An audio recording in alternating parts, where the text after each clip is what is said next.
بسم الله الرحمن الرحيم. الحمد لله كفى وسلام على عباده الذين اصطفى، أما بعد. أعوذ بالله من الشيطان الرجيم. بسم الله الرحمن الرحيم. الذين آمنوا وتطمئن قلوبهم بذكر الله، ألا بذكر الله تطمئن القلوب. صدق اللہ مولانا العظیم.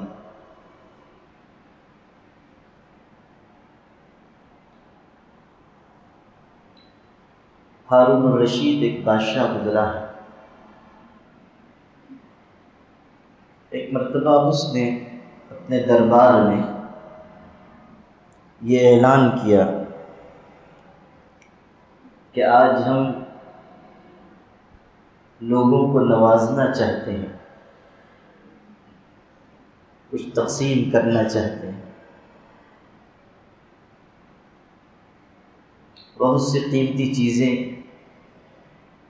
ہیرے اور موتی اور زیورات اس نے منگوائے اور یہ اعلان کیا کہ دربار میں جو لوگ موجود ہیں، جس چیز پر وہ ہاتھ رکھ دیں گے وہ چیز ان کی ہو جائے گی.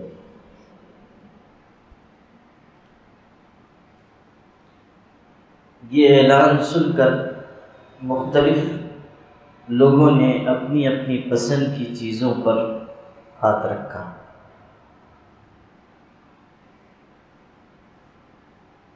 دربار میں ایک باندی بھی تھی، ایک غلام عورت کنیز. اس زمانے میں غلاموں اور کنیزوں کی قیمت بڑھانے کے لیے باضابطہ ان کو تعلیم دی جاتی تھی، چونکہ غلاموں کا، باندیوں کا رواج تھا اور وہ ایک کاروبار بن چکا تھا. بہت سی کنیزوں کو تعلیم دلائی جاتی تھی تاکہ ان کی قیمت بڑھ جائے.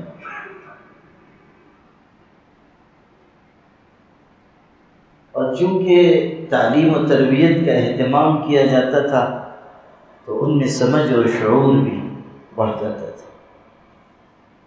تعلیم شعور سے آراستہ کرتی ہے اور جہالت بے شعوری میں اضافہ کرتی ہے.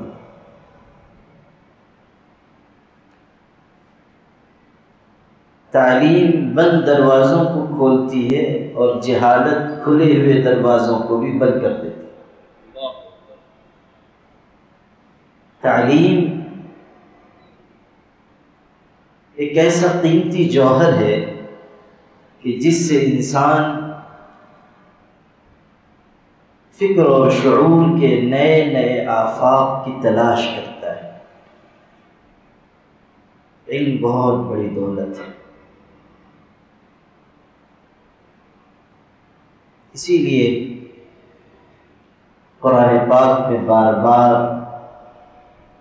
علم کی اہمیت بیان ہوئی. تعلیم سے شعور آتا ہے، سمجھ آتا ہے. تو باندیوں میں بھی بڑی سمجھ اس زمانے میں ہوتی تھی. ایسا نہ سمجھیے جیسے آج کل نوکر ہوتے ہیں ویسے وہ ہوتے تھے.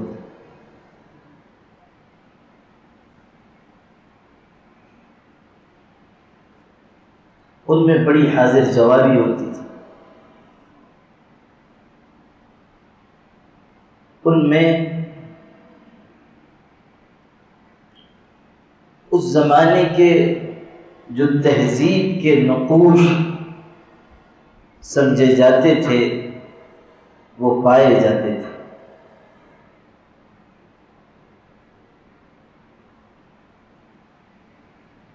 مجھ کو یاد آیا کہ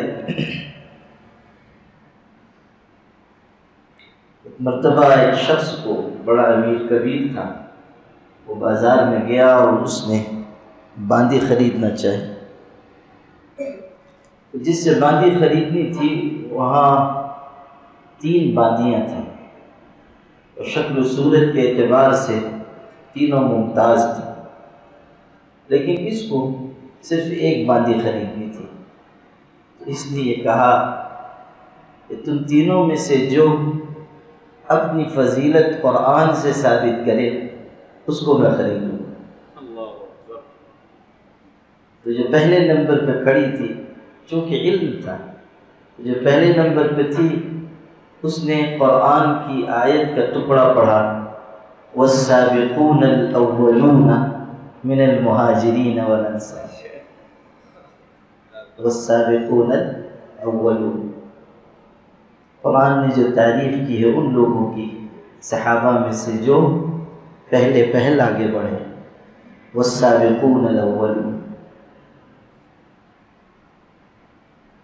اب دوسری تھی جو بیچ میں تھی، اس نے کہا کذالک جعلناکم امۃ وسطا، کہ ہم نے تم کو بیچ والی امت بنایا، امت وسط بنایا، امت اعتدال بنایا، گویا کہ ثابت کیا کہ میں بیچ میں ہوں، میں افضل ہوں۔ جعلناکم امۃ وسطا۔ اور وہ بیچاری آخری باقی بچی تھی، لیکن وہ بھی تھی بڑی ذہین، اس نے کہا وَلَلْآخِرَةُ خَيْرٌ لَكَ مِنَ الْأُولَىٰ، وَلَلْآخِرَةُ خَيْرٌ لَكَ مِنَ الْأُولَىٰ، بعد والی پہلے والی سے بہتر ہے، آخرت دنیا سے افضل ہے، وَلَلْآخِرَةُ خَيْرٌ لَكَ مِنَ الْأُولَىٰ۔ اس آیت میں بھی ایک نقطہ ہے، علماء نے یہ کہا ہے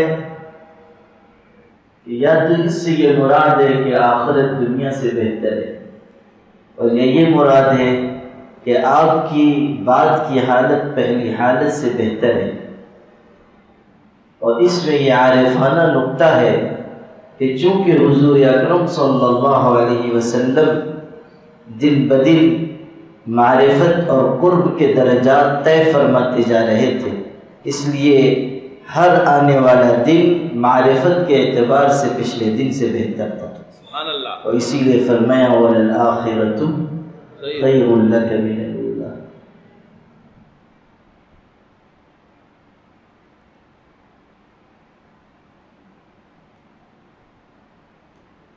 یہ حاضر جوابی جو ہے علم کے نتیجے میں تھی، قرآن مجید کی آیتوں پہ نظر تھی۔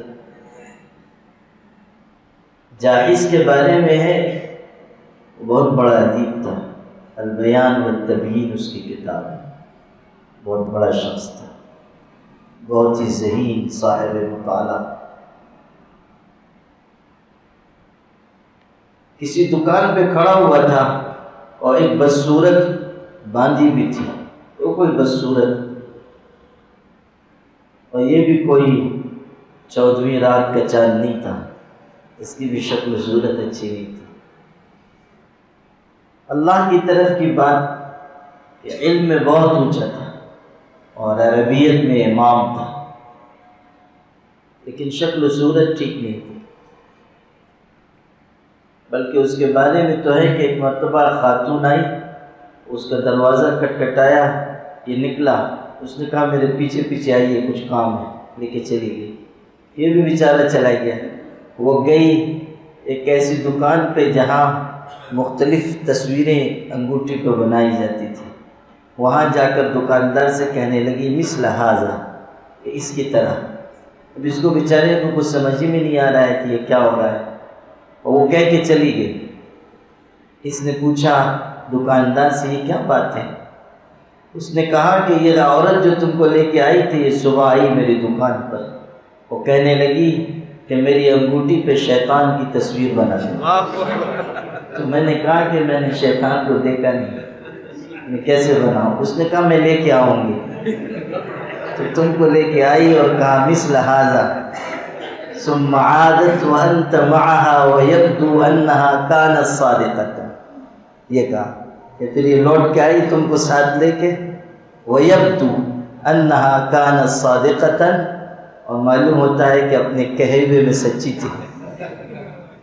تو کہاں مثل هذا، اس کی طرح بنا تو لا حول ولا قوت الا باللہ۔ ہاں تو جو سنا رہا تھا وہ یہ کہ وہ دکان پہ کھڑا ہوا تھا اور کوئی باندھی تھی، بس شکل تھی۔ جاہز نے اس کو دیکھ کر فقرہ کسا، قرآن کی آیت پڑھی وَإِذَا الْوُحُوشُ حُشِرَتْ، قرآن پاک کی آیت ہے سورہ تکویر میں، قیامت کا ذکر ہے کہ جب چوپائے جانور جمع کر دیے جائیں گے۔ وَإِذَا الْوُحُوشُ حُشِرَتْ، اس کو دیکھ کر پڑھا گویا کہ اس پر طنز کسا کہ جانور اور چوپائے سے اس کو تعبیر کیا۔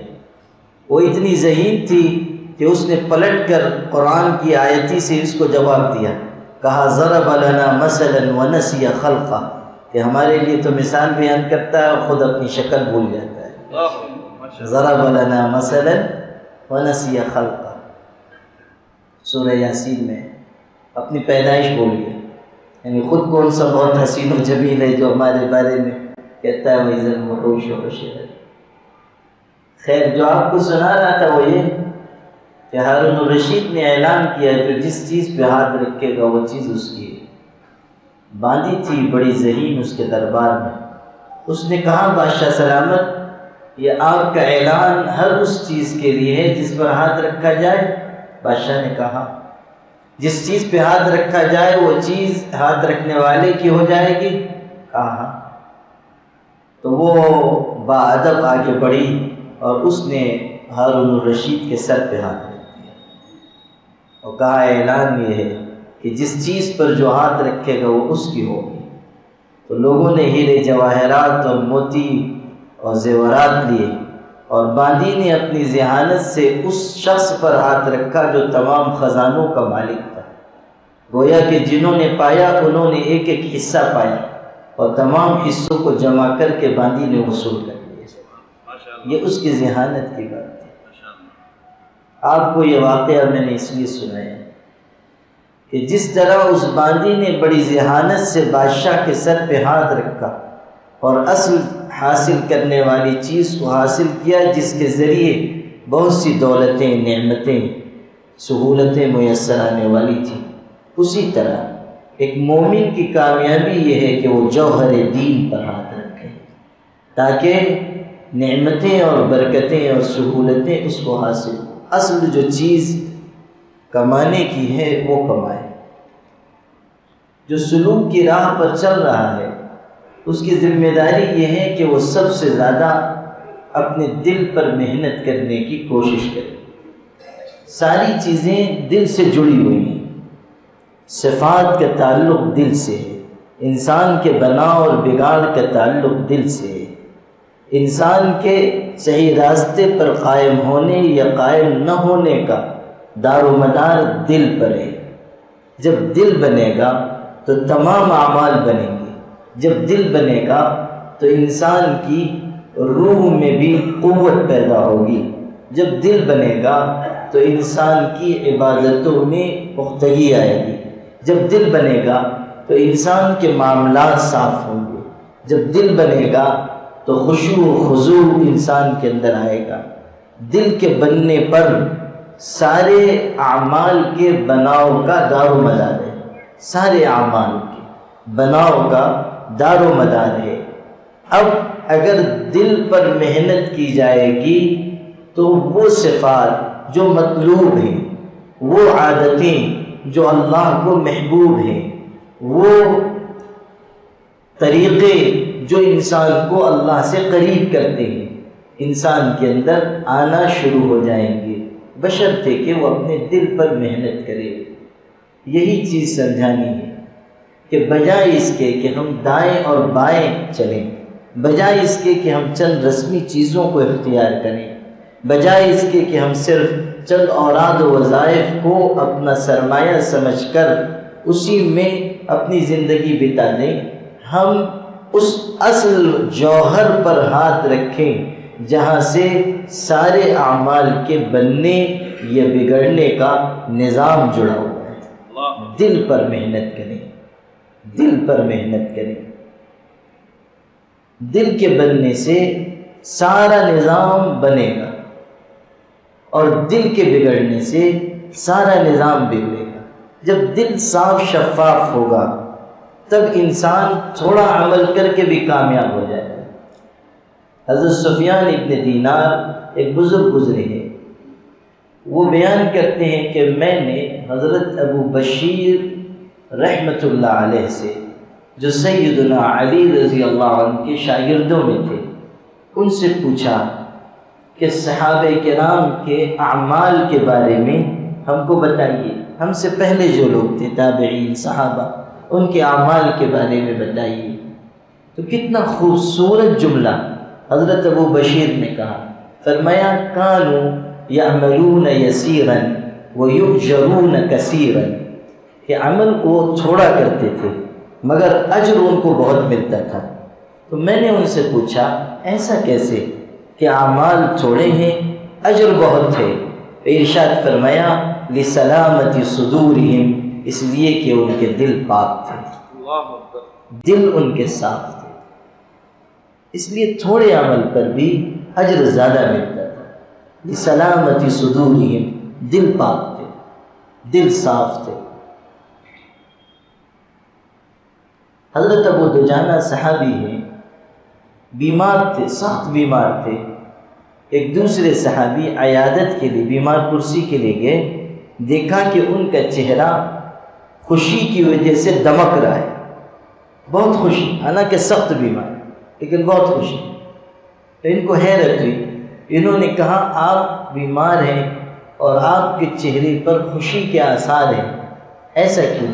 ارشاد فرمایا اس لیے کہ میں نے زندگی میں کبھی لایانی کاموں میں اپنے آپ کو مشغول نہیں کیا، اور کبھی میں نے اپنے دل میں کسی مسلمان کے لیے حسد یا بغض نہیں رکھا، دل میرا صاف رہا۔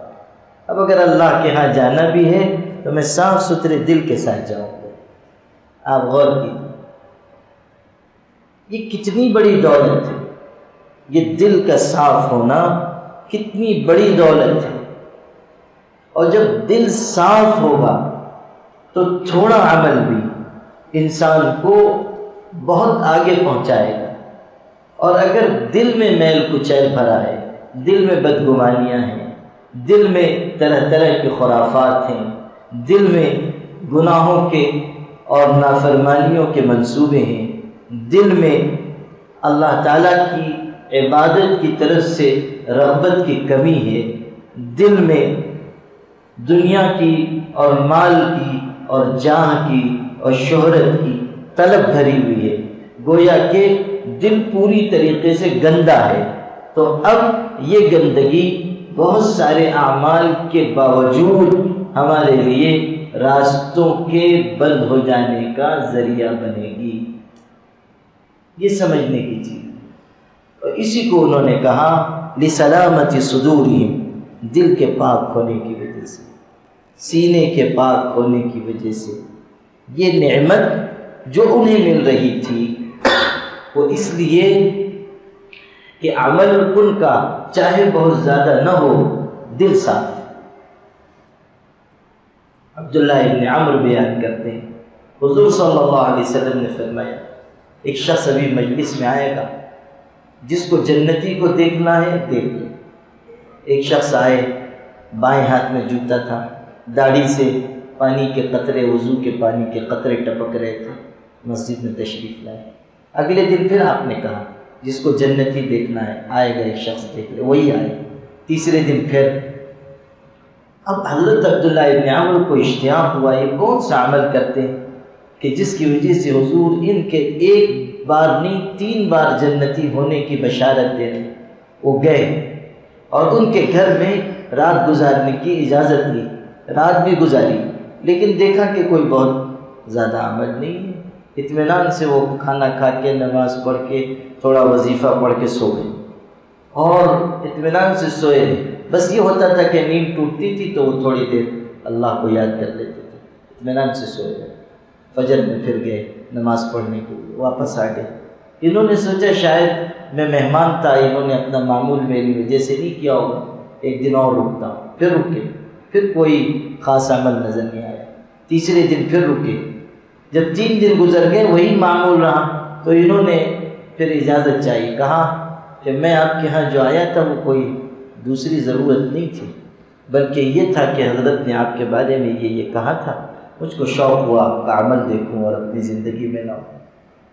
لیکن کوئی خاص عمل، وہ صاف کہنے والے لوگ تھے، ہم لوگوں کی طرح گول مول بات نہیں کرتے تھے، وہ اس میں سجاوٹ لگا کے بات کرنے کے عادی صحابہ کرام نہیں تھے۔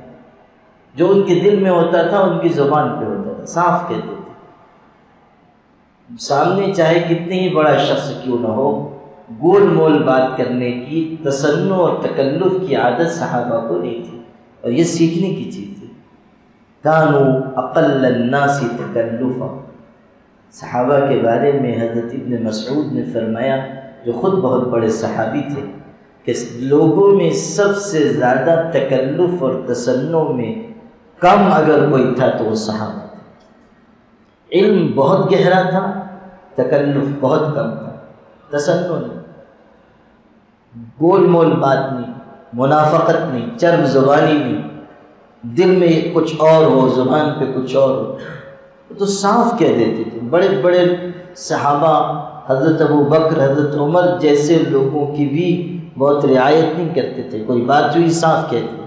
حضرت عمر رضی اللہ عنہ کھڑے ہوئے ممبر پر، مال غنیمت آیا تھا اور تقسیم ہوئی، ایک ایک چادر بانٹی گئی، حضرت ممبر پر جمعہ کے دن خطبے کے لیے کھڑے ہوئے، اور مجمع تھا، اور ایک صاحب مجمع میں کھڑے ہو گئے، اور حضرت عمر نے جب کہا کہ اسمعوا واطیعوا، سنو اور اطاعت کرو، وہ کھڑے ہو گئے مجمع میں اور کہا لا نسمع ولا نطیع، نہ ہم سنیں گے نہ ہم اطاعت کریں گے۔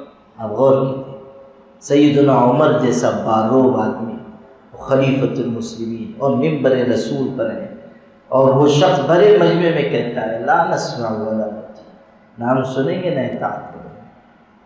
حضرت عمر نے کہا کیوں؟ اس نے کہا کہ آپ نے مال غنیمت میں سب کو ایک ایک چادر دی، اور آپ قد میں کچھ اونچے ہیں، آپ کا لباس اسی چادر کا ہے، ایک چادر میں نہیں بنا ہوگا، دو چادریں استعمال ہوئی ہوگی۔ اگر آپ نے دو چادر لی ہے اور عام مسلمانوں سے زیادہ حق وصول کیا ہے، تو نہ آپ کی بات سنی جائے گی نہ آپ کی اطاعت کی جائے گی۔ بالکل صاف۔ حضرت عمر رضی اللہ تعالیٰ نے کوئی ناراضگی کا اظہار نہیں کیا، بلکہ ان کے بیٹے عبداللہ ابن عمر مجمع میں تھے، کہا کہ بیٹا تم کھڑے ہو کر بیان کرو۔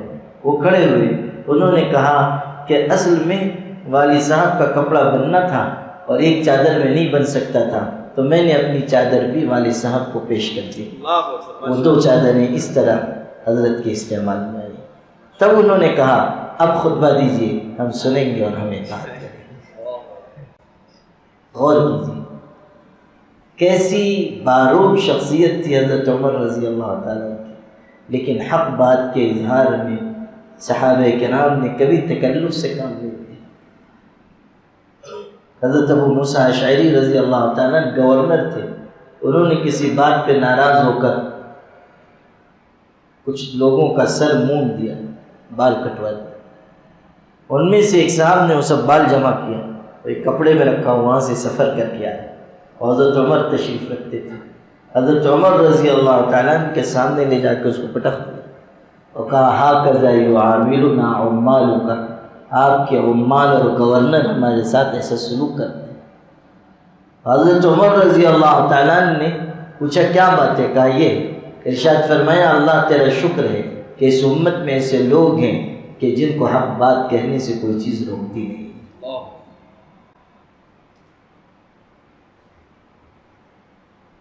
بہت واقعات ہیں، صحابہ کرام تو ہمارے سروں کا تاج تھے، اور کیا ان کے دین اور ان کی دیانت کا کیا عالم تھا۔ ایک مرتبہ حضرت عمر ہی کھڑے ہوئے کہ مہر طے کر دوں گا، کہ بس اتنا مہر ہو، کچھ لوگ زیادہ مہر طے کر رہے تھے، تو حضرت نے چاہا کہ بس مہر کی ایک رقم متعین ہو جائے گی، اس سے زیادہ مہر کوئی نہیں دے گا۔ مشورہ ہو رہا ہے مسجد نبوی میں، حضرت عمر نے اپنی بات پیش کی، عورتیں بھی حاضر تھیں، پیچھے کے حصے میں سے کسی خاتون نے آواز لگائی اور کہا کہ عمر اللہ تو ہم کو دینا چاہتا ہے، تم روکنے والے کون ہوتے ہو؟ اور پھر قرآن کی آیت پڑھی کہ اگر تم نے ان میں سے کسی عورت کو آتیتم احداہن قنطارا، کہ اگر تم نے بہت سارا مال بھی کسی کو ان میں سے دے دیا ہو، یعنی مہر کے طور پر، تو تم اس کو واپس نہیں لے سکتے ہو، مہر کی رقم دے دی تم، آتیتم احداہن قنطارا، اس لفظ سے انہوں نے استدلال کیا۔ آپ کون ہوتے ہیں؟ قرآن نے تو کوئی حد نہیں متعین کی، پیغمبر نے تو کوئی حد نہیں متعین کی، آپ کون ہوتے ہیں کہ اس سے زیادہ مہر نہیں دیا جا سکتا؟ حضرت عمر کھڑے ہوئے تھے، مشورہ ہو رہا تھا، کھڑے ہوئے تھے، بیٹھ گئے، ارشاد فرمایا عورت صحیح کہتی ہے، عمر سے غلطی ہو گئی، خاتون سے ہی، آپ نے اپنا مشورہ منسوخ کر دیا اور اپنا ارادہ بھی ختم کر دیا، مہر جس کو جتنا دینا ہوگا دینا۔ اللہ اللہ اللہ، تکلف نہیں تھا۔ یہی حضرت عمر ہے، ایک صاحب بیوی سے پریشان تھے، وہ چلے آئے بیچارے، سوچا کہ مجھ سے تو مانتی نہیں ہے، حضرت عمر سمجھائیں گے تو مان لے گی۔ وہ آئے تو ابھی دستک دینے والے تھے کہ آواز سنائی دی گھر میں، حضرت عمر کی اہلیہ ذرا کچھ زور سے کچھ کہہ رہی تھی اور یہ سن رہے تھے، تو انہوں نے یہ خیال کیا کہ جس پریشانی کو میں لے کر آیا ہوں یہاں بھی وہی پریشانی ہے، جن سے شکایت کرنی ہے ان کے گھر میں بھی پریشانی ہے۔ وہ واپس ہو رہے ہیں، حضرت عمر نکلے تو کسی نے کہا کوئی صاحب آئے تھے، ملنا چاہتے تھے، فرمایا بلایا گیا، کیا بات ہے؟ کہا بات تھی مگر اب نہیں ہے، اب کوئی بات نہیں۔ کہا کیا بات کہنا چاہتے تھے؟ وہ کہا کہ حضرت گھر میں کچھ ایسی پریشانی تھی، شکایت لے کر آئے تھے۔ تو پھر واپس کیوں چلے گئے؟ اب دیکھیے کوئی تکلف سے انہوں نے کام نہیں لیا، انہوں نے صاف کہا کہ میں آیا تو اندر سے کچھ آوازیں آ رہی تھی، مجھ کو محسوس ہوا کہ آپ کے بھی حالات کچھ بہت زیادہ خوشگوار نہیں ہیں، تو اس لیے واپس لوٹ دیا۔ حضرت عمر نے کتنی خوبصورت بات کی، ارشاد فرمایا دیکھو میری بیوی کپڑے دھلتی ہے، دھوبن کا کام کرتی ہے، کھانا بناتی ہے، باورچی کے فرائض انجام دیتی ہے، بچوں کی نگرانی کرتی ہے، تعلیم ہے، میری خدمت کرتی ہے، خادمہ ہے، گھر سنبھالتی، ایک جان ہو کر دسیوں لوگ کے کام کرتی ہے۔ اب اگر کسی وقت اس کو کچھ غصہ آ جائے اور وہ کچھ کہہ لے اور میں سن لوں تو اس میں کون سی میری شان کم ہو جائے گا؟ رعایت سکھائی اور حسن اخلاق سکھائے۔ اللہ اکبر۔ ہاں تو صحابہ کرام کی شان یہ تھی کہ وہ تکلف سے کام نہیں لیتے تھے، جو بات وہ صاف کہتے تھے۔ تو جب 3 راتیں گزر گئی اور کوئی عمل نظر نہیں آیا تو انہوں نے حضرت عبداللہ ابن عمر تھے، عمر نے عبداللہ ابن عمر، انہوں نے کہا کہ میں تو آیا تھا کہ دیکھوں گا آپ کون سا عمل کرتے ہیں، مگر کوئی بہت بڑا عمل آپ کا نہیں نظر آیا، ما ہوا بعمل کبیر، کوئی بہت بڑا عمل آپ نہیں کرتے ہیں۔ اور روایت میں الفاظ یہ ہیں کہ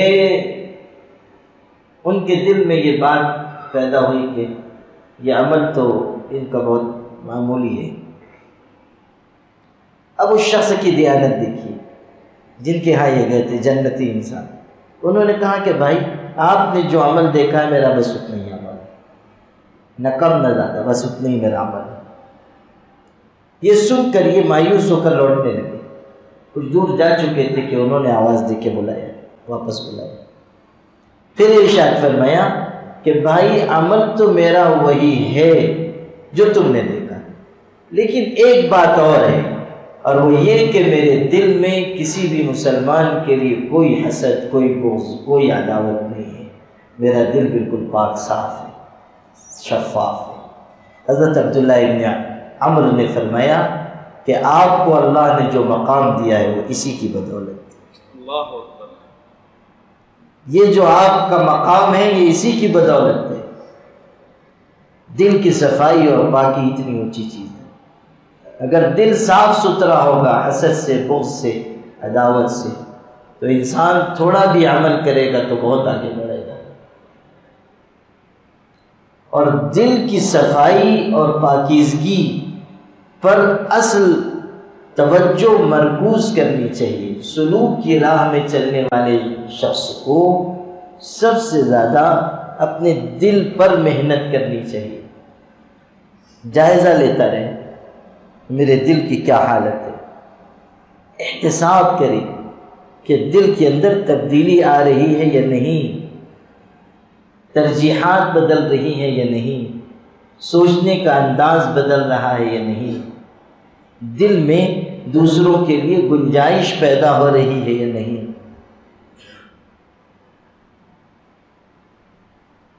میں ایک موٹی سی مثال دیا کرتا ہوں سمجھانے کے لیے کہ جب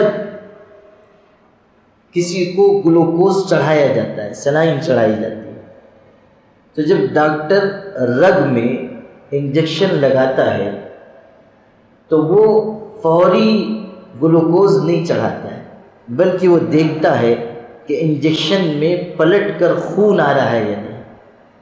اگر خون آ رہا ہے تب تو وہ اس کو شروع کرے گا، اس لیے کہ انجیکشن میں خون کا آنا اس بات کی نشانی ہے کہ سوئی رگ میں چلی گئی۔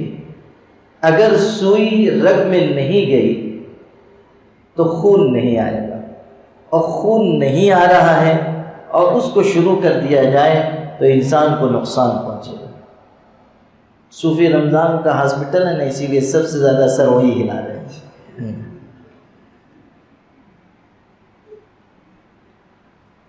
جس کا جو شعبہ ہوتا ہے نا اس کو اس شعبے کی بات زیادہ سمجھتی ہے۔ تو یہ جو دیکھا جاتا ہے وہ اس لیے دیکھا جاتا ہے کہ سوئی صحیح جگہ پیوست ہوئی یا نہیں ہوئی۔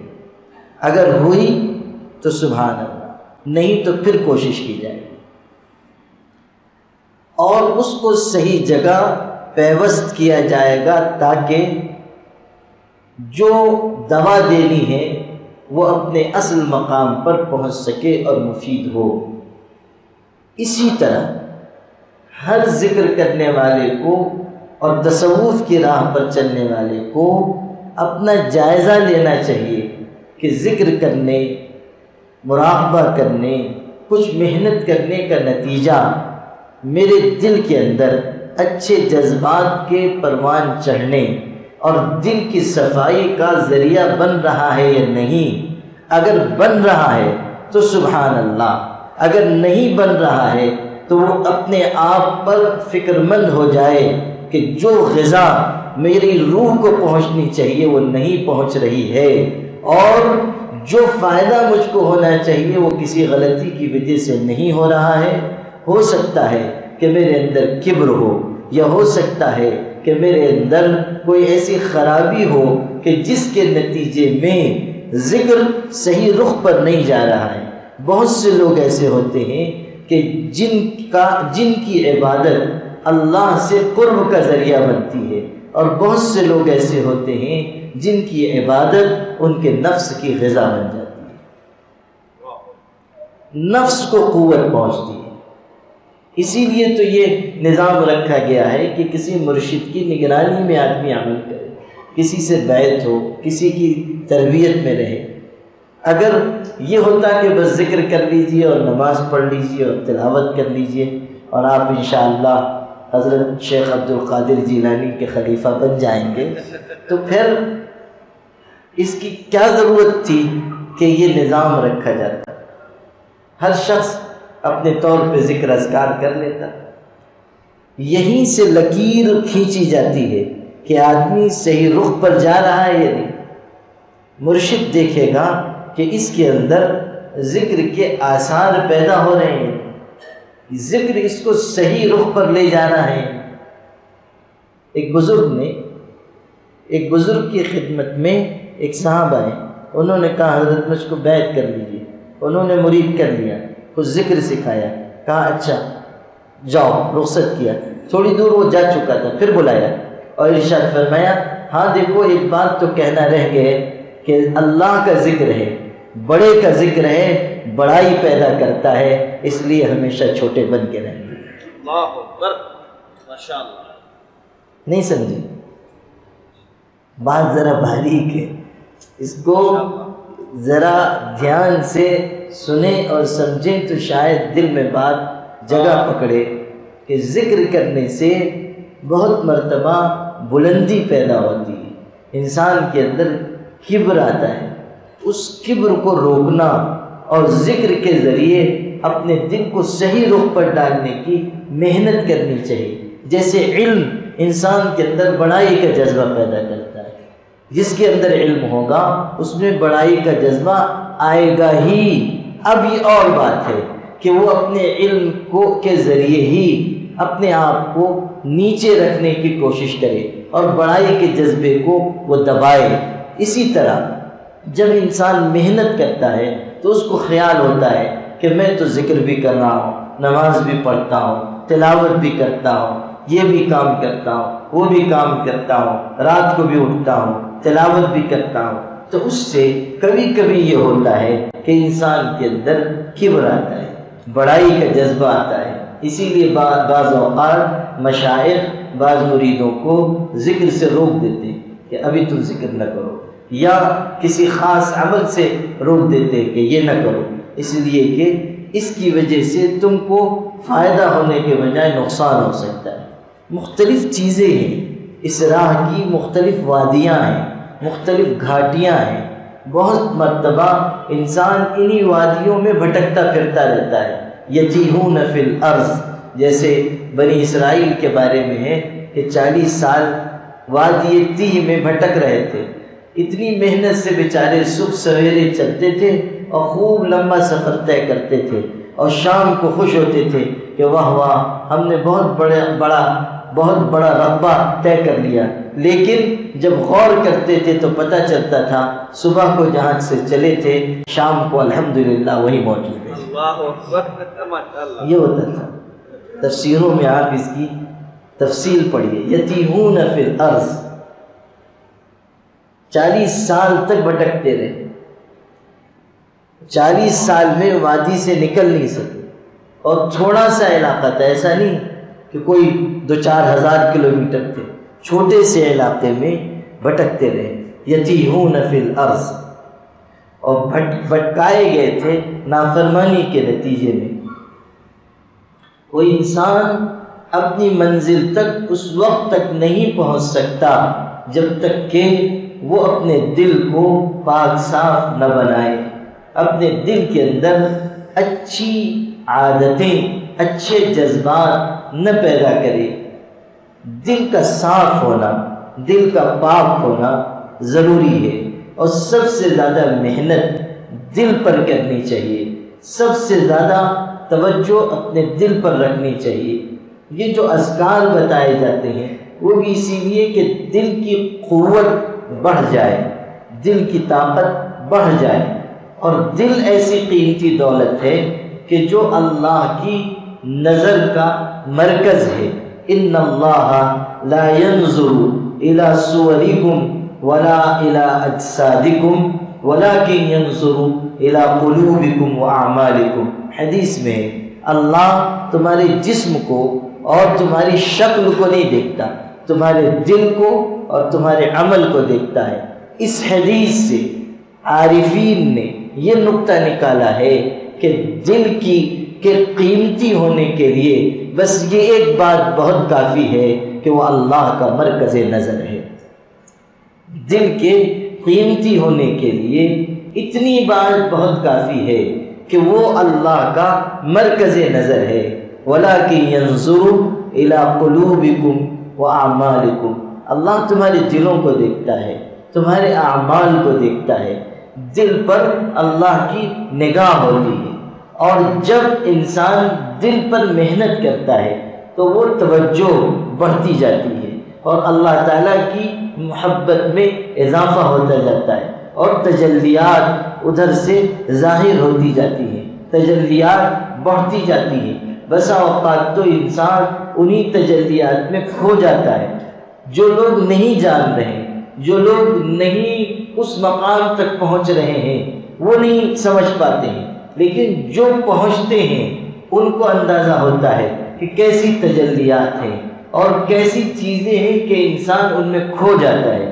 ہمارے بزرگوں میں، ہمارے سلسلے کے بزرگوں میں حضرت شاہ فضل اللہ جیلانی رحمۃ اللہ علیہ گزرے ہیں، جو حضرت منگیری کے پوتے تھے، لیکن عمر میں وہ کافی بڑے تھے، اس لیے حضرت منگیری رحمۃ اللہ علیہ سے خلافت تھی۔ ہمارے حضرت کے والد حضرت مولانا منت اللہ صاحب رحمانی ان کے چچا تھے، لیکن چچا عمر میں چھوٹے تھے، وہ بڑے تھے۔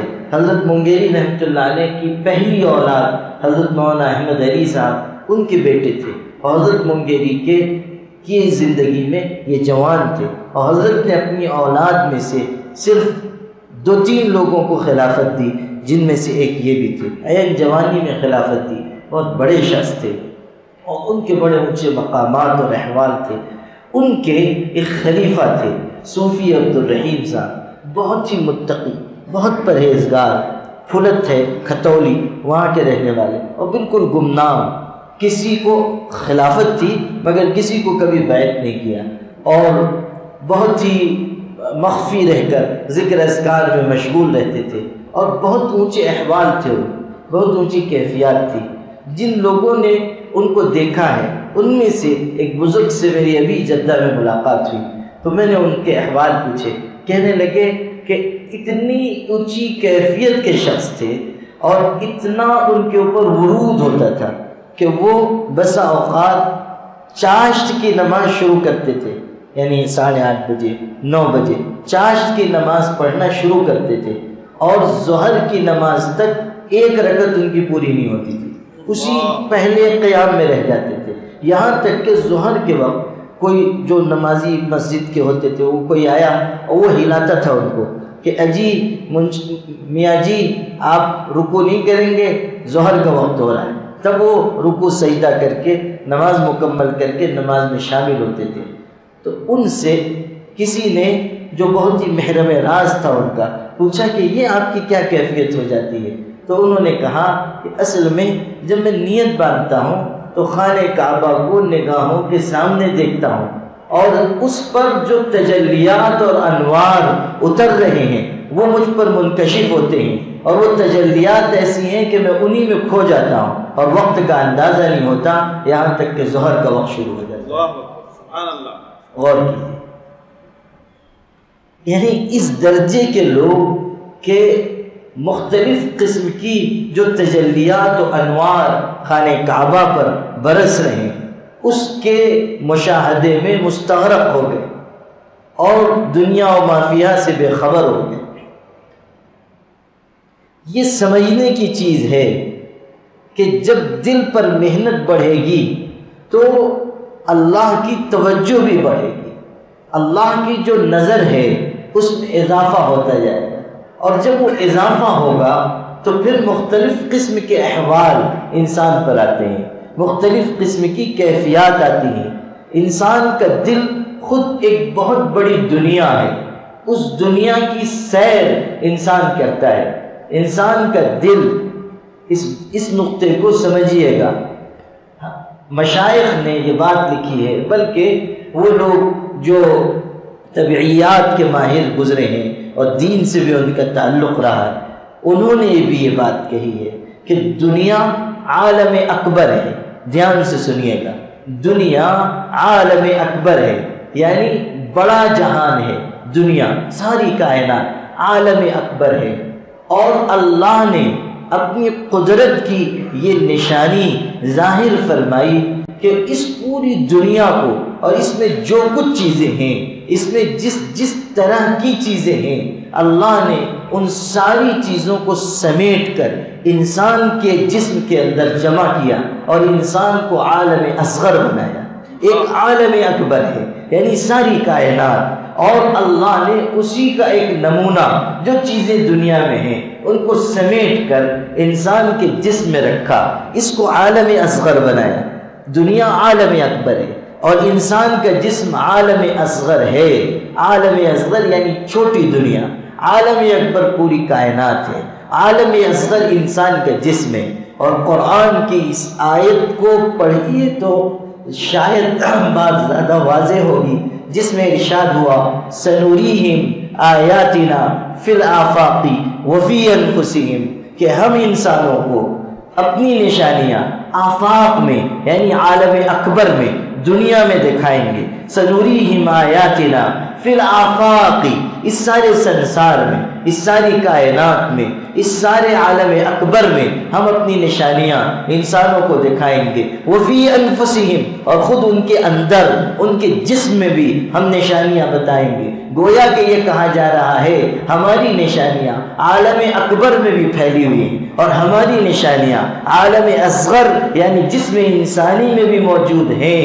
اور پھر اب اس کی اگلی بات سنیے کہ عالم اکبر کا ایک نمونہ چھوٹا سا عالم اصغر ہے، یعنی انسان کا جسم، اور اللہ نے کائنات میں جو چیزیں ہیں اس کو چھوٹا کر کے، مختصر کر کے جسم میں جمع کیا ہے، انسانی جسم میں، اور اس کو اپنی قدرت کی نشانیوں کا ایک مظہر بنایا ہے۔ اس کے بعد تیسرا درجہ ہے کہ جو نشانیاں اللہ نے عالم اصغر یعنی جسم انسانی میں رکھی ہیں ان کو اللہ نے جمع کر کے انسان کے دل میں اکٹھا کیا ہے۔ اللہ اکبر۔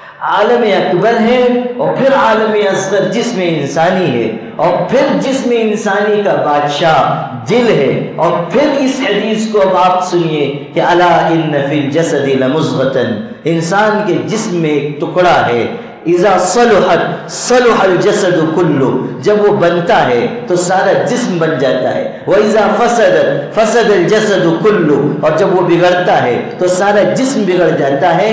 گویا کہ جس طرح بادشاہ کے بگڑنے سے ساری رعایا بگڑے گی، اسی طرح انسان کے دل کے بگڑنے سے جسم انسانی کا سارا نظام مختل ہو جائے۔ سبحان اللہ، سبحان اللہ۔ یہ بہت ہی باریک نقطہ ہے، کاش کہ آپ اس کو سمجھ سکیں۔ اللہ نے اپنی قدرت کی جو نشانیاں دنیا میں پھیلائی ہیں وہ جسم انسانی میں رکھی، اور پھر بہترین صفات، بہترین قوتیں، بہترین طاقتیں انسان کے دل میں منتقل کی، اور دل کو جسم کا بادشاہ بنایا کہ دل بگڑے گا تو انسان کا جسم بگڑے گا، اور دل بنے گا تو انسان کا جسم بن جائے گا۔ دل میں جو خیالات آتے ہیں، ایک بات آپ کو بتاتا ہوں، پوری بات کی وضاحت کرنے کا موقع نہیں ہے، اور شاید بات اتنی باریک ہو جائے کہ آپ لوگ دعا مانگنے لگیں کہ اللہ تعالیٰ اس مضمون سے ہم کو نجات عطا فرما، اس لیے میں نہیں چاہتا کہ آپ لوگوں کو مشکل میں ڈالوں، اگرچہ کہ علم والوں کے لیے یہ بہت بڑا باب علم ہے جو میں عرض کر رہا ہوں یا میں نے جس کی طرف اشارہ کیا ہے، اور شاید اس پر اب تک پوری طریقے سے نہ کہیں لکھا گیا ہے نہ کہیں اس کے اوپر گفتگو ہوئی ہے، لیکن میں نے اس پر جو غور کیا ہے اس کا خلاصہ میں نے عرض کیا ہے۔ عالم اکبر، اور پھر دوسری لکیر عالم اصغر، اور پھر قلب انسانی، اور تینوں میں جوڑ ہے۔ اب میں عرض کرتا ہوں کہ جس طرح عالم اکبر کو ہم دیکھتے ہیں کہ یہاں مختلف قسم کے موسم کی تبدیلیاں مختلف قسم کی چیزوں سے ہوتی ہیں۔ مثال کے طور پر پانی کے بخارات زیادہ اٹھنے لگے تو بارش زیادہ ہونے لگی، دھوپ زیادہ شدت کی پڑ رہی ہے، بخارات زیادہ اٹھ رہے ہیں تو بادل زیادہ بن رہے ہیں، اور اس طرح کی مختلف چیزیں دنیا میں ہیں کہ جو بظاہر نظر نہیں آ رہی لیکن اس کا اثر پڑتا ہے۔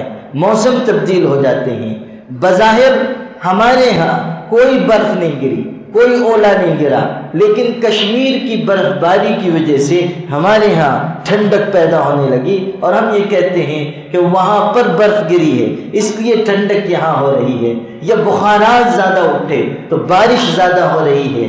یہ تبدیلیاں جو عالم اکبر میں ہوتی ہیں، کچھ دیکھی ہوئی کچھ اندیکھی ہوئی، اسی طرح انسان کے قلب کو اللہ نے یہ قوت دی ہے کہ انسان کے دل میں جو خیالات آتے ہیں وہ دوسروں کو نظر نہیں آ رہے ہیں، لیکن اگر انسان کے دل میں کسی کی محبت اور کسی سے تعلق اور کسی کی طرف کشش پیدا ہوئی تو انسان کے قلب میں یہ قوت ہے کہ وہ محبت کا اثر دوسرے پر بھی لازمی پڑے گا، اور کسی کی نفرت دل میں آئی تو اس پر بھی اس کا ویسے ہی اثر پڑے گا۔ انسان کے دل کے اندر کوئی برا خیال جمع ہوا ہے تو اس کے اعضاء و جوارح پر اثر انداز ہوگا، انسان کے دل کے اندر خیر غالب ہے تو اس کے آس پاس بھی اس کا اثر پڑے گا. انسان کے دل میں جو چیزیں اٹھ رہی ہیں وہ باہر اثر انداز ہوں گی.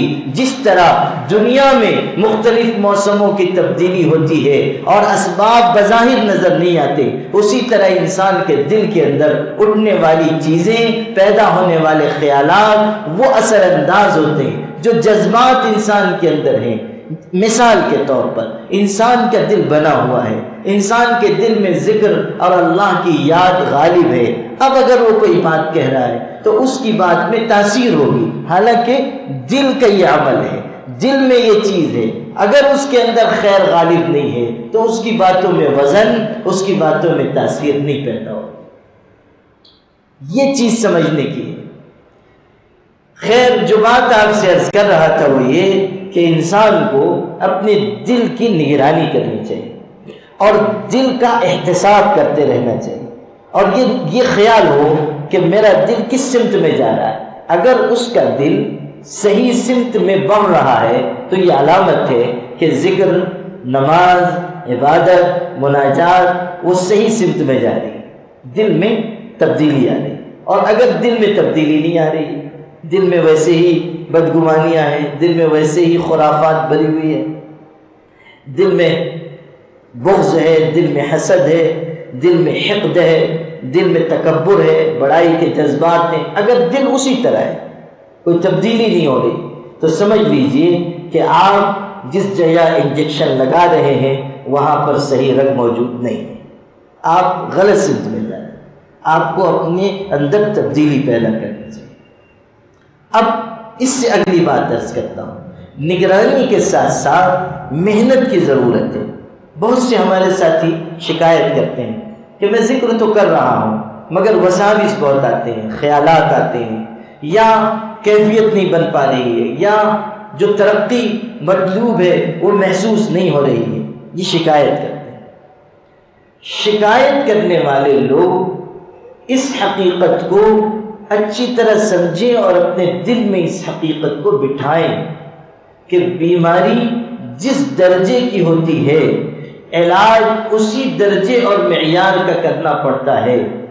اگر ہم اپنی بیماری کا علاج تھوڑا کریں گے، تھوڑی محنت ہوگی، تھوڑا علاج ہوگا، فائدہ بھی تھوڑا ہوگا. ہم یہ چاہتے ہیں کہ علاج تھوڑا کریں، فائدہ 100% ہو. جس طرح ہم لوگ یہ چاہتے ہیں کہ جلدی سے انگریزی دوا کھا لیں اور فوری ہمارا درد چلا جائے، چاہے جڑ سے بیماری جائے یا نہ جائے، بس درد چلا جائے. بہت سے لوگ یونانی دوائیں اسی لیے استعمال نہیں کرتے کہ اس کا اثر بہت دیر سے ظاہر ہوتا ہے، انجیکشن لگائیے چھٹی کیجیے. بلکہ جن کے اندر عجلت ہوتی ہے وہ تو یہ چاہتے ہیں کہ انجیکشن بھی ڈاکٹر صاحب خود لگا لیں اور فائدہ مجھ کو ہو جائے، وہ دوا کھا لیں اور فائدہ مجھ کو ہو جائے. تو یہ جو ہمارا عجلت کا مزاج ہے یہ ادھر بھی ظاہر ہوتا ہے کہ ہم یہ چاہ رہے ہیں کہ 10 دن ہم ذکر کر لیں اور آدھا گھنٹہ خرچ کریں اور ہماری اصلاح ہو جائے. جب بیماریاں زیادہ بڑی ہیں، جب دل زیادہ گندا ہو چکا ہے، جب انسان کے دل پر زنگ پوری طرح جم چکا ہے، قرآن میں کہا نا بل ران علی قلوبہم ما کانوا یکسبون، دل زنگ آلود ہو گئے، دل پر زنگ چڑھ چکا ہے، غلاف آ گیا. قالوا قلوبنا غلف، غلاف چڑھ گیا، پردے ڈال دیے گئے. اضلہ اللہ علی علم وختم علی سمعہ وجعل علی بصرہ غشاوہ، دل پر مہر لگا دی گئی، آنکھوں پر پردہ ڈال دیا گیا. قرآن نے یہ سب دل کے ساتھ استعمال کیا ہے. غلاف کا لفظ آیا، اکنہ کا لفظ آیا، اسی طرح زنگ کا لفظ آیا، یہ سب دل کے سلسلے میں. قفل کا لفظ آیا دل کے بارے میں، دل پر تالے چڑھے ہوئے، زنگ چڑھا ہوا ہے، غلاف آ گیا ہے، پردہ ڈال دیا گیا ہے، یہ سب دل کے بارے میں قرآن میں ہے. یعنی دل مختلف چیزوں سے گزر رہا ہے، دل پر ظلمتوں کا غلاف آ گیا، معصیت کا غلاف آ گیا، غرد و غبار چڑھ گیا. اب دل کی رفتار وہ اصل رفتار نہیں، دل کی روحانی رفتار متاثر ہو جائے. تو یہ جو دل پر زنگ چڑھ گیا یہ اتنی آسانی سے نہیں اترے گا.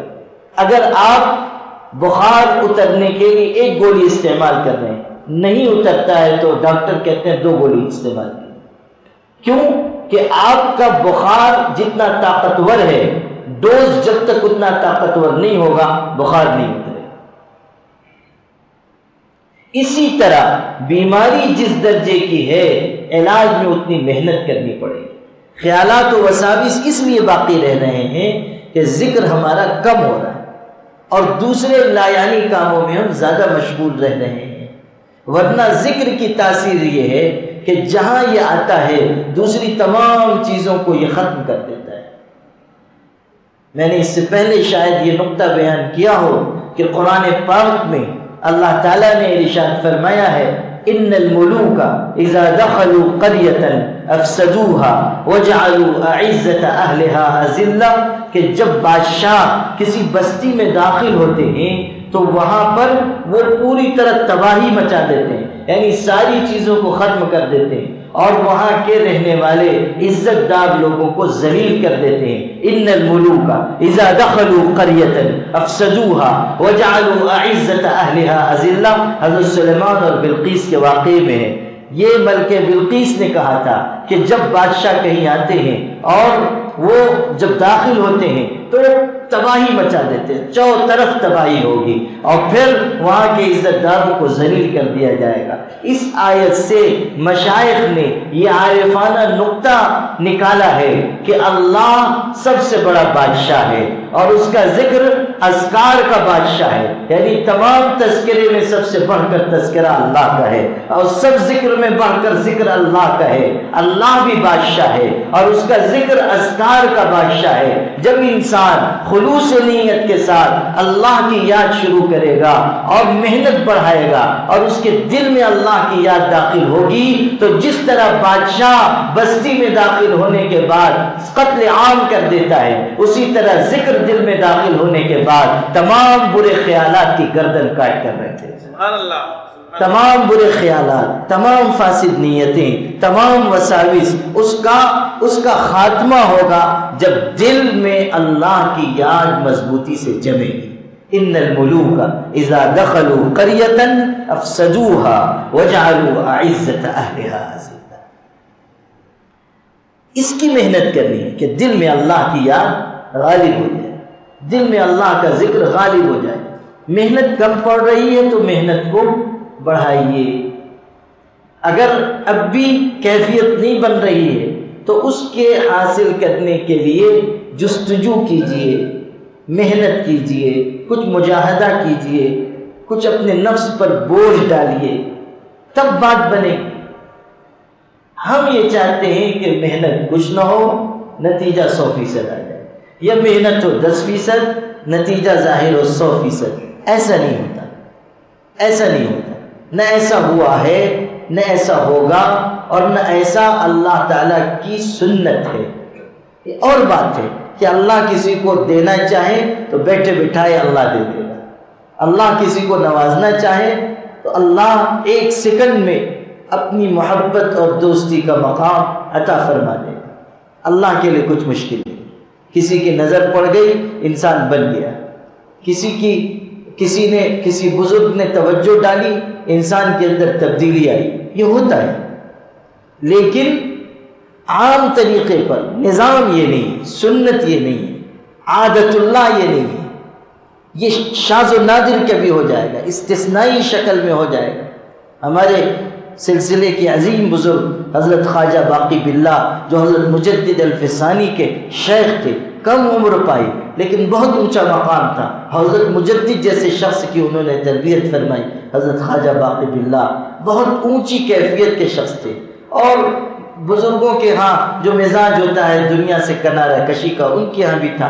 مہمان آ گئے, مہمان آئے, یہ بیچارے گھر سے باہر پریشانی میں جا رہے ہیں, پھر آ رہے ہیں, پھر جا رہے ہیں, پھر آ رہے ہیں. کچھ کھلانے کے لیے نہیں تھا, مہمانوں کے آگے رکھنے کے لیے کچھ نہیں تھا, پریشان ہے. محلے میں نان بائی تھا, روٹی بنانے والا. اس نے دیکھا کہ پتہ نہیں کیا بات ہے، بزرگ یہ آ رہے ہیں پھر جا رہے ہیں، پھر آ رہے ہیں پھر جا رہے ہیں، کوئی پریشانی ہے۔ وہ آیا دوڑ کر، اس نے کہا حضرت کوئی خدمت ہے مجھ سے عرض کیجیے۔ حضرت نے فرمایا کہ ہاں مہمان آئے ہوئے ہیں، کھلانے کے لیے کچھ ہے نہیں۔ کہا آپ کیوں پریشان ہوتے ہیں، میں انتظام کرتا ہوں۔ اس نے بہترین ضیافت کا انتظام کیا، حضرت کو بڑی خوشی ہوئی، مہمان کھا پی کر چلے گئے، اور حضرت اس کی اس خدمت سے اتنے خوش ہوئے کہ ارشاد فرمایا کہ مانگ کیا مانگتا ہے۔ اللہ تعالیٰ کے بندوں کی جو شان ہوتی ہے، جو مقام ہوتا ہے، کہا کہ مانگ کیا مانگتا ہے؟ تو اس نے کہا کہ حضرت مجھ کو اپنے جیسا بنا دی، مجھ کو اپنے جیسا بنا دی۔ اب جب اس نے یہ کہا تو حضرت نے چونکہ وعدہ کیا تھا دینے کا، ارشاد فرمایا کہ اس کے علاوہ کچھ اور مانگو، کوئی اور چیز۔ اس نے کہا کہ نہیں، آپ نے کہا تھا میں نے مانگا، اب آپ کے لیے لازم ہے کہ آپ یہی۔ انہوں نے کہا کہ نہیں کوئی اور چیز۔ اس نے کہا نہیں۔ تب حضرت اس کو لے کر ہاتھ پکڑ کر اپنے حجرے میں گئے اور دیر تک بیٹھ کر توجہ ڈالتے رہے، اور جب کئی گھنٹے کے بعد حجرے سے باہر نکلے تو جو لوگ باہر تھے کھڑے ہوئے، انہوں نے دیکھا کہ حجرے میں خواجہ باقی باللہ گئے تو تھے اکیلے، یعنی ایک باقی باللہ گئے تھے اور ایک باورچی نان بھائی، لیکن جب نکلے تو دو باقی باللہ نکلے، یعنی اس باورچی کی شکل بھی حضرت کی شکل میں تبدیل ہو چکی تھی۔ جو کیفیت منتقل ہوئی وہ صرف روحانی کیفیت نہیں، ظاہری شکل بھی تبدیل ہوئی، لیکن فرق اتنا تھا کہ حضرت اپنی جگہ بالکل مستقیم تھے، مستحکم جیسے کہ وہ تھے، اور اس کے قدم لڑکھڑا رہے تھے اور حالت اس کی ٹھیک نہیں تھی۔ اس کو وہاں سے گھر لے جایا گیا اور 3 دن کے بعد وہ فوت ہو گیا، اللہ کو پیارا ہو گیا، زندہ نہیں رہ سکا۔ ظاہر ہے کہ برسوں برس کی محنت میں خواجہ باقی باللہ نے جو نعمت حاصل کی تھی وہ تھوڑی دیر میں اس کو حاصل ہوئی تو اس کا تحمل اس کو نہیں ہو سکا، لیکن توجہ کا یہ اثر ظاہر ہوا کہ نہ صرف یہ کہ دل کی حالت بلکہ ظاہری شباہت بھی اس کی بدل گئی۔ تو ایسا ہوتا ہے، اور ایسا اللہ تعالیٰ کی قدرت سے کوئی بعید نہیں ہے، لیکن ہر ایک کے ساتھ ہو، سب یہ چاہیں کہ بیٹھے بیٹھے خواجہ باقی باللہ بن جائے تو یہ نہیں ہوگا، سب یہ چاہیں کہ بغیر محنت کے مل جائے، یہ نہیں ہوگا۔ عام طریقے پر یہ دیکھنے کو ملتا ہے کہ جن کو بغیر محنت کے نعمت ملتی ہے وہ قدر بھی نہیں کر پاتے۔ تو یہ نظام رکھا گیا، محنت کیجیے اور آگے بڑھیے، محنت کیجیے اور اپنے آپ کو بنائیے۔ کہتے ہیں نا کہ جتنا گڑ ڈالو اتنا میٹھا، یعنی انسان جتنا گڑ ڈالے گا، جتنی محنت کرے گا اتنی مٹھاس پیدا ہوگی، دل پر جتنی توجہ دے گا اتنی ہی اس کی رفتار ترقی کی بڑھتی جائے گی، اس کی روح کی پرواز، قوت پرواز بڑھے گی، اس کی روح بہت بلندیوں تک جائے گی۔ حضرت مجدد الفسانی رحمۃ اللہ علیہ کے مکتوبات میں ہے، ارشاد فرمایا کہ جو شخص باوضو سونے کا عادی ہوتا ہے اس کی روح کی قوت پرواز بڑھتی ہے، یہاں تک کہ اس کی روح عرش تک پہنچنے لگتی ہے۔ اللہ اکبر۔ یہ سنت پر عمل کی فضیلت بیان کرتے ہوئے انہوں نے لکھا ہے کہ باوضو سونا کوئی معمولی چیز نہیں ہے، یہ مسنون عمل اتنا طاقتور ہے کہ روح کی قوت پرواز بڑھتی ہے اور روح عرش تک پہنچنے لگ جاتی ہے۔ حضور اکرم صلی اللہ علیہ وسلم کے طریقے میں، آپ کی سنت میں بہت طاقت ہے، اس کو سمجھنا چاہیے۔ خیر، آپ سے یہ عرض کر رہا ہوں کہ اپنے دل کی نگرانی کے ساتھ ایک چیز جائزہ، احتساب اور پھر دل پر محنت، اور اس بات کی کوشش کہ ہمارا دل صحیح سمت میں آگے بڑھے، اس کی پوری فکر کیجیے اور اپنے دل پر نگاہ رکھیے۔ الذین آمنوا وتطمئن قلوبهم بذکر اللہ، یہاں سے میں نے یہ آیت میں نے پہلے پڑھی تھی بالکل ابتدا میں، اب اسی پر آخری بات عرض کر کے گفتگو مکمل کرتا ہوں۔ دل کی کیفیت بیان کی گئی ہے۔ ایک بات تو عام طور پہ جو اس آیت کو بیان کر کے لوگ سمجھاتے ہیں اور عام طریقے پر تفسیروں میں ہے، وہ یہ ہے کہ الذین آمنوا وتطمئن قلوبهم بذکر اللہ، کہ ایمان والوں کے دل اللہ تعالیٰ کی یاد سے اطمینان پاتے ہیں۔ بالکل صحیح بات ہے، 101% صحیح بات ہے، سکون اللہ کی یاد سے ملے گا۔ ایک تو یہ حقیقت ہے کہ اللہ کی یاد سے اور ذکر سے سکون ملے گا، اور ایک چیز یہ ہے کہ انسان اس کیفیت کو اپنے دل کے امتحان کے لیے کسوٹی بنائے۔ یہ عرض کرنا تھا اس آیت کے ضمن میں کہ الذین آمنوا وتطمئن قلوبهم بذکر اللہ، کہ دل اللہ کی یاد سے اطمینان پاتے ہیں۔ اب ہم غور کریں کہ ہمارے دل کی کیا یہ کیفیت بن رہی، کسوٹی، ایک پرکھنے کا آلہ، ایک چیز جس کے اوپر ہم اپنے دل کی کیفیت کو جانچ سکیں کہ کیا اب ہماری یہ کیفیت ہو رہی ہے کہ سب سے ہٹ کٹ کے ہمارا دل اللہ کی طرف مائل ہوتا ہے، ہمیں سکون اللہ کی یاد میں ملتا ہے، ہمارا دل اللہ کی طرف جھکا ہوا ہوتا ہے، ہم دوسرے کاموں کو جلدی اس لیے نمٹاتے ہیں تاکہ اللہ کی یاد کے لیے بیٹھ سکے۔ کیا ہمارے اندر یہ شوق پیدا ہوا کہ ہم راتوں کو اٹھ کر اللہ کو یاد کریں اور اس کے ساتھ سکون پائیں؟ یہ جو سکینت قلبی ہے جس کو بار بار قرآن میں کہا گیا، آپ دیکھیے قرآن میں سکینت کا لفظ کتنی مرتبہ استعمال ہوا۔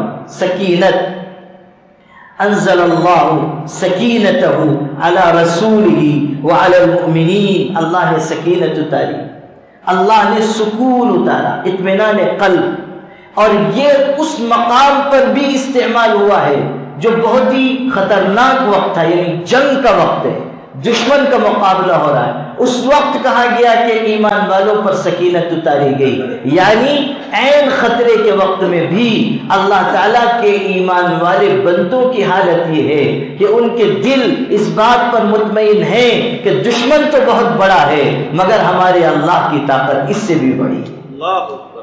سکینت، دل کا سکون، اطمینان، اور یہ سکون وہ ہے کہ جس کا کوئی تعلق حالات کے خوشگوار یا ناخوشگوار ہونے سے نہیں ہے۔ یہ بھی باریک بات ہے، حالات اچھے ہوں یا برے، دل کا سکون اپنی جگہ ہوگا، دل کا اطمینان اپنی جگہ ہوگا۔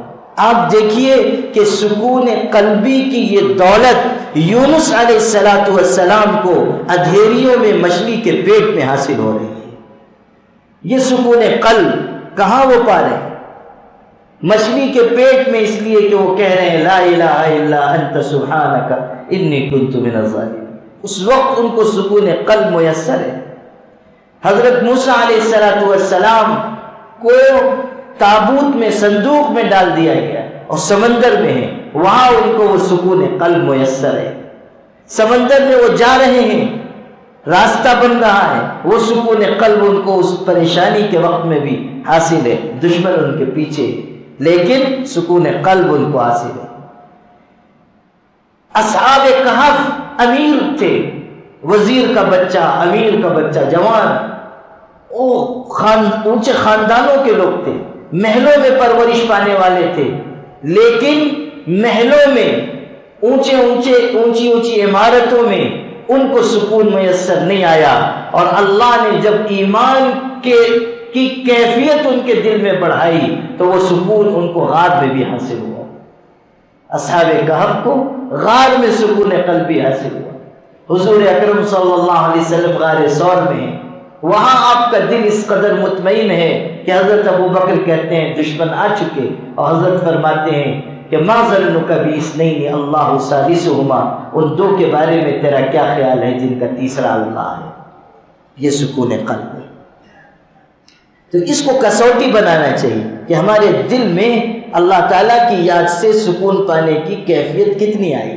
الذین آمنوا وتطمئن قلوبهم بذکر اللہ، الا بذکر اللہ تطمئن القلوب، اسی جملے کو دوسرے اسلوب میں دہرایا گیا ہے۔ اللہ پاک ہم سب کو عمل کی توفیق عطا فرمائے، ہمارے دلوں کو پاکیزگی عطا فرمائے۔